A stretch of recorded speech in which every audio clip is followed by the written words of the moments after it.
Anem a veure com podem enviar a signar un document a una altra persona. Per fer-ho, anirem a la barra superior de l'aplicació i pitjarem el botó Enviar document a signar i seleccionarem l'opció de firma personalitzada. S'obrirà una pantalla amb un assistent que ens permetrà seleccionar el nom de la persona a la qual volem enviar el document a signar. És un requisit que aquesta persona sigui usuari de Portafib. Per seleccionar la persona anirem en aquest requadre i podem anar escrivint o bé el seu nom, o bé el seu NIF, o bé el seu codi d'usuari i ens anirà suggerint opcions d'usuaris. Una vegada haguem localitzat l'usuari al qual volem enviar el document a signar, el seleccionam i li donem el botó a guardar. Ens apareixerà una pantalla on veurem el flux de firma que s'ha creat. Pitjarem el botó de guardar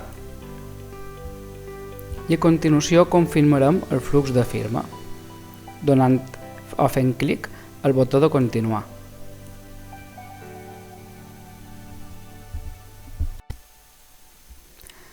Una vegada configurat el flux de firma, hem d'adjuntar el document o documents que en volem enviar a signar. Primer de tot, posarem el títol de l'enviament.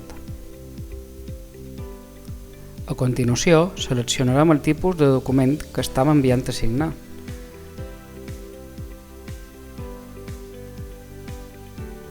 I a continuació adjuntarem el document o documents que volem enviar.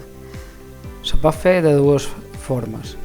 Des del botó de selecció, que anem al nostre ordinador a cercar el document que volem enviar a firmar, o bé arrossegant des de la carpeta del nostre ordinador el document sobre l'àrea corresponent. Si voleu signar diversos documents, ho podeu fer arrossegant diversos documents sobre aquesta àrea.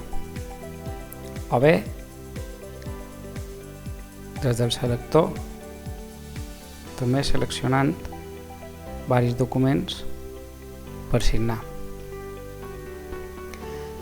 A continuació, per finalitzar, pitjarem el botó d'enviar a signar aquests documents.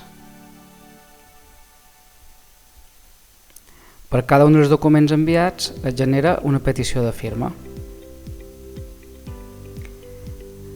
A continuació anem a la pantalla principal de l'aplicació i podrem veure els 3 documents que en aquest exemple hem enviat a signar que es troben pendents de signatura.